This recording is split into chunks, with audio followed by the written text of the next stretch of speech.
Hi students, and welcome to week 6. Our topic for this week is at the check-in. And this week we're going to continue talking about trip planning and travel. And we're also going to express specific locations and times. Are you ready? Let's get started.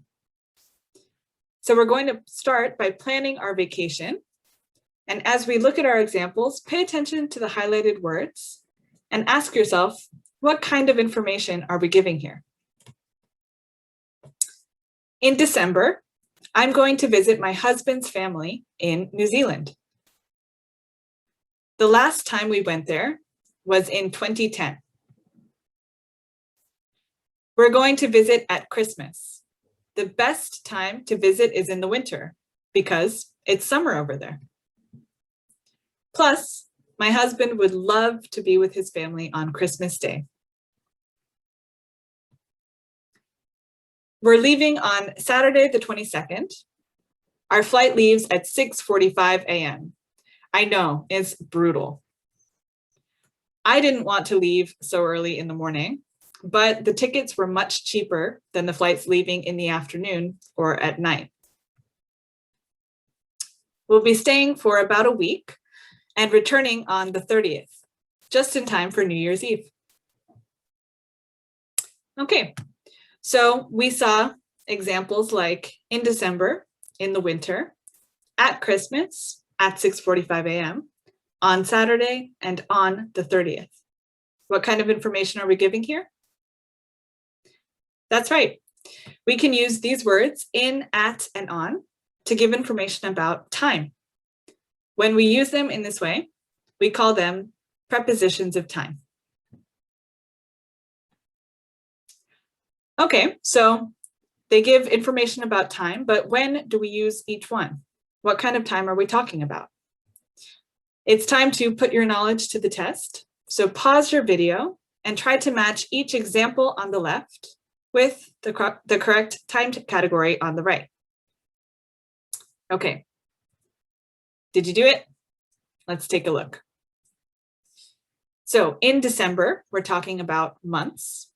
In 2010, years. At Christmas, we're talking about the holidays and the general time of year, right? It's not only on December 25th, but at Christmas time, maybe the whole month of December. In the winter, we're talking about seasons. On Christmas Day, this is holidays again, but careful, here we are only talking about that one day, so just December 25th. On Saturday will be days of the week. At 6:45 a.m. is time on the clock. In the morning or in the afternoon, we're talking about time of day. At night is time of day again, but these are only certain times, right? At night, at noon, at midnight. Okay, some of these we use a different word.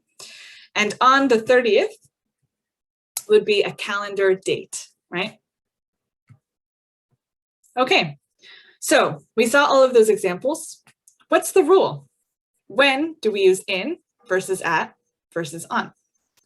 Pause the video again and see if you can figure it out. Okay, let's take a look. So for holidays, the general time of year, time according to the clock, and certain times of day, we use the word at. For years, months, seasons, and times of day like afternoon and morning, we use in. And for days of the week, calendar dates, and holidays, when we're referring only to that single day, we use the word on. Okay, so we've planned our trip. Now let's look at our destination. Again, pay attention to these highlighted words and ask yourself, what kind of information are we giving now? My husband's parents live in Wellington. It's the 3rd largest city in New Zealand. It's on the North Island at the southwestern tip. Our hotel is located at 2334 West Street in the center of the city. Well, we finally made it. After we checked in at reception, we brought our bags up to our room. We're on the 3rd floor at the end of the hall.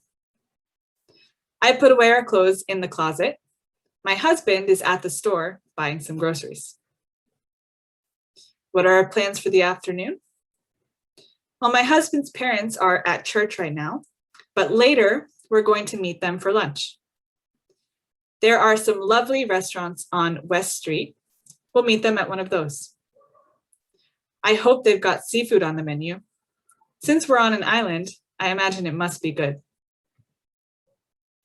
Okay, so here we saw examples like in New Zealand, in the closet, at the store, at the end of the hall, on West Street, and on the 3rd floor. Okay, what kind of information are we giving here? That's right, this is information about place, right, or location. So we can use these same 3 words to talk about place, and when we do that, we call them prepositions of place. Okay, just like before, we need to figure out the rule. When do we use each one? Pause your video and see if you can figure out the answers. Did you try? Let's check. So we can use at to talk about addresses, like of a building, stores, events, a specific point, right, at the end of the hall or at the top of the hill, maybe. To talk about counters or windows, like at the airport or a hotel, and also for general locations, like at home, at work, and at school. We can use in to talk about closed spaces, right? Put the suitcase in the trunk. I put my keys in my purse. We can also use it for cities, states, regions, and countries, and geographical features, right? We go swimming in the ocean. And our last one is on. We can use this for surfaces like the table or the wall, for streets, right? Also for posters, tickets, or screens. Your flight information is on the screen, for example. For islands, for planets, and for public transportation, right? I am on the subway right now. Okay, so that's all the new stuff for today. Now it's time to try it out. So thinking about work, you can use these words in, at, and on to describe your job site and the work you do there. We have a couple of questions to guide you, like where are you working? What kind of items do you find on the job site? On which days do you work? And at what time do you start and end work? You can leave us your comments on our post on Padlet, and we'll give you some feedback.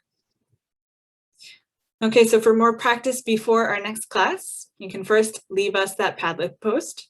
And second, you can practice with your vocabulary flashcards and your class audios for a little bit of pronunciation on our Teachable page.